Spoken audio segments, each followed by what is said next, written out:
I've been informed by many sources and also observed online, not least because of my discussions with a variety of Muslim thinkers, supporters, and critics, that I have developed an audience in the Muslim world. I would first like to say that I could not be more pleased or honored that such is the case. It has been so heartening to see that my biblical lectures, for example, attracted a large Muslim audience, and that the comments from the Muslim watchers and listeners to my YouTube channel and podcast have been so extraordinarily positive. And all this is lovely to see in the aftermath of the extraordinary Abraham Accords, which have laid out the possibility for peace between all the people of the book in an unprecedented manner. And I have something to say as an extension of all of this. Please forgive my presumption, if you would. It is time for those of you in the Muslim world to stop fighting among yourselves, you Shiites and Sunnis, and also time to stop regarding the Christians, and even more specifically, the Jews, as your enemies. Why? Not least because you have the enemy located in the wrong place. First, the best place to find Satan, let's say, is within. If you think the true enemy is in someone else's heart, then you haven't thought nearly long enough about the darkness within, and you have therefore fallen prey to the most subtle temptation of the ancient demonic spirit. So your best bet on the spiritual warfare front is to make of yourself and your Muslim practice something so admirable that the light shining from your well-constituted psyches and productive, generous, and wise actions is so intense that people convert to your faith from sheer admiration. There's a goal.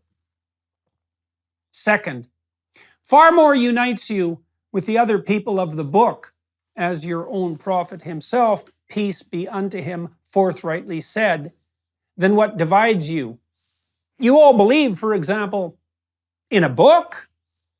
You all believe, for example, in God, and believe that you have an ultimate duty to that God. You are all followers of a prophetic tradition, and that is a tradition that unites the wisdom of the past with the vision and voice of those willing to see and speak truly and lovingly in the present.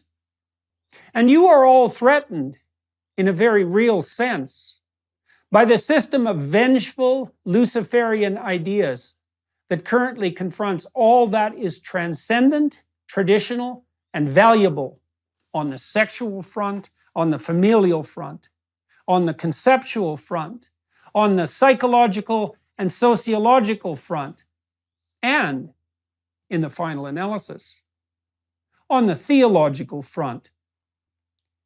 So, how about we all quit squabbling over trinkets and details and face the real problem?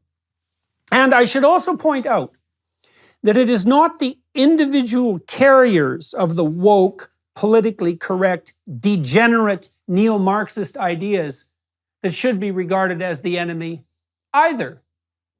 First, we must take the idea that the satanic impulse within is the prime enemy with all due seriousness. Second, we must understand that even those quite possessed by the spirit of Cain that attracts and drives confused and lost people to the Luciferian ideologies of the materialist utopians are, in the ideal, fully redeemable and only partially consumed. Even the committed student ideologues who have, for example, attacked me and others like me rather viciously are generally, say, 90%, or perhaps 80%, reasonable and potentially civilized people who could still see the light. Muslims, reach across the sectarian divide. Shiites, find a Sunni pen pal. Communicate with someone on the other side. Sunnis, do the same.